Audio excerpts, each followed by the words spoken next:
Well, debate round number one for the Democrats in the 2020 cycle is now closed, and it broke a record. 18 million people tuned in last night after 15 million people watched on Wednesday. Today, it is all eyes on Joe Biden, that after the frontrunner has his record on race attacked by Kamala Harris on the stage last night in a far more combative clash than we certainly saw on the previous evening. The division among Democratic candidates was on full display during the Democratic debate on NBC. We have got to pass a Medicare for all single-payer system. We must make public colleges and universities tuition free. I think the children of the wealthiest Americans can pay at least a little bit of tuition. Disagreement over health care, immigration, and economic policy. Hey guys, you know what? America does not want to witness a food fight. They want to know how we're going to put food on their table. No one should have to work more than one job to have a roof over their head and food on the table. Senator Kamala Harris establishing herself as a formidable force in the debate. This exchange with former Vice President Joe Biden, who spoke about working with segregationist senators, may have the greatest reverberations. You also worked with them to oppose busing. And, you know, there was a little girl in California who was part of the second class to integrate her public schools. And she was bused to school every day. And that little girl was me.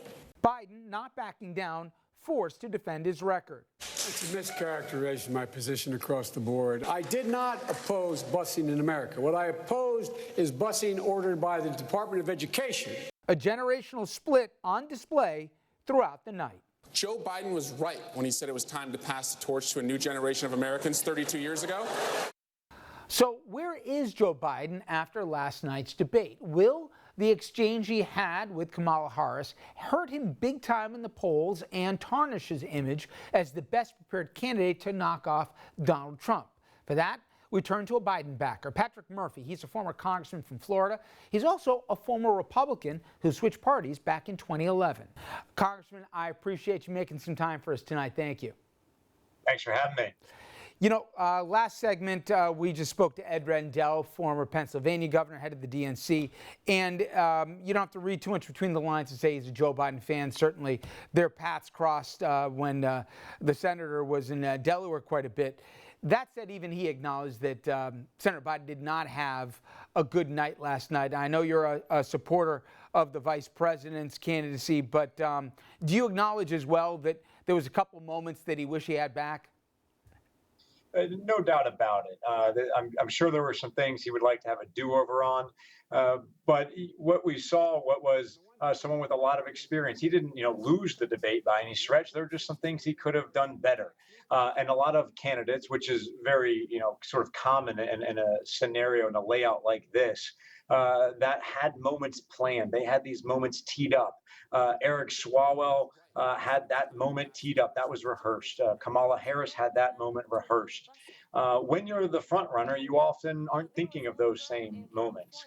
I wish, quite frankly, his staff had prepared him for those attacks, and he had a sort of pre-planned rebuttal, knowing something along the race, sort of topic would come up from Kamala, and most likely something about age would come up at some point in this campaign. So wish they would have been a little bit more prepared for that.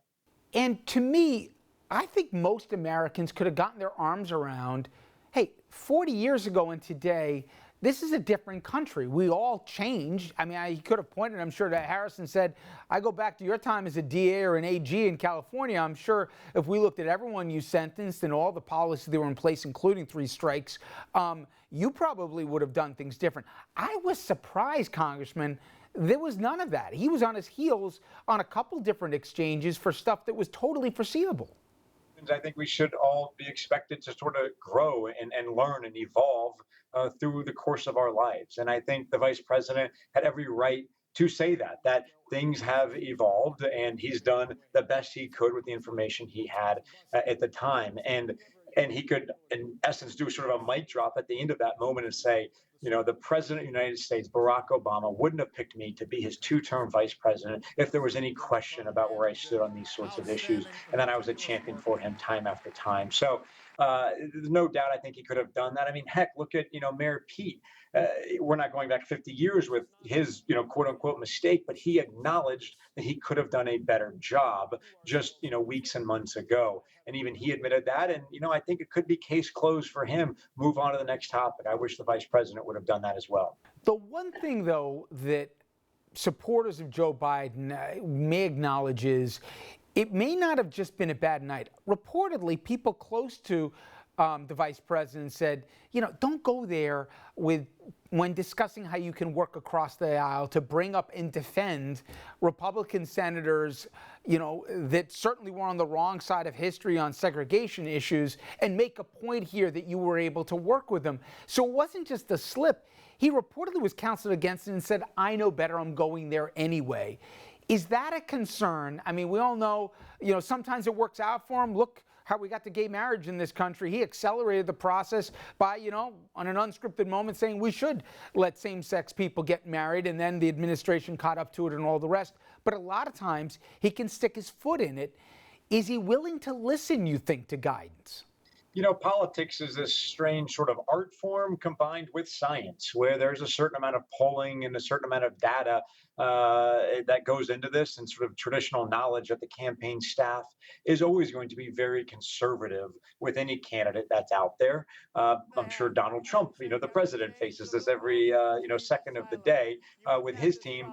But then there's the candidate themselves who has sort of an instinct about this, and it's always finding that middle ground on what they think is best. And there's going to be mistakes, along the way. Who knows how this ends up playing out over the next, year and a half through the campaign, and if this becomes a real sticking point or not. But there's no doubt that the vice president has been telling certain stories for a long time, has certain memories of those events, and is comfortable talking about that. That's his comfort zone, and it's going to be tough to pull him away from certain talking points that he's been doing for decades. You, in many ways, are the perfect guy for this next question. As we mentioned before, from a state that's a toss-up, Florida. You were at one point, not that many years ago, a Republican. You changed parties back in 2011. You fit that mold of a swing voter here. Did you hear stuff last night on the stage that not just an outlier said, but seemed to be almost the new platform for Democrats, that scared the you-know-what out of you, that said you're walking into a buzzsaw come next November if that's the party platform? I'd actually say on Wednesday, I think I heard more of that, where there were more attacks on corporations than there were on Donald Trump. And that's not to say that we shouldn't be calling out greed and abuses and a broken tax code and a broken educational system and things that need to be fixed. But I think there's a certain tone and approach that we need to go after and don't need to be vilifying folks. I mean, America was built on this idea of capitalism and getting to the top and working hard and not just handouts. And every time we turn around, there's a new notion that we're going to be giving something away and that it's someone else's fault. As a Democrat, I'm the first to point fingers at our president and say he is sowing division in our country. And I don't think anybody can deny that. But Democrats also have to look at themselves in the mirror and ask if we're doing that too a little bit by sowing these divisions toward the rich and the poor and haves and have-nots and the corporations and not. And again, that's not to say there's not abuses right now taking place, but there's a better way to go about this where we can bring it all together.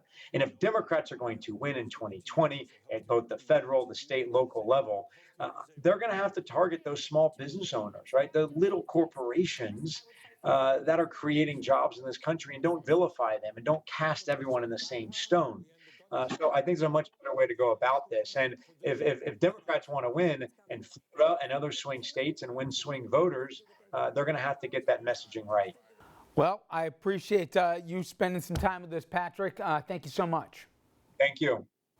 So while certainly immigration, undocumented immigrants will be a major issue playing out from now through the election and certainly be on the minds of folks when they pull the lever for who should be the next president, at the end, it's not just a federal issue. On state levels now, states are struggling with how best to navigate the reality that illegal immigrants are driving, for example, versus not wanting to reward illegality with that form of identification. Different states have taken different approaches. New York has just made new policy as well. When we come back from the break, we're going to have a debate with a lawmaker who says it's a bad idea, and our own Andrew Whitman, he'll give the counterpoint to that. We'll have that after this.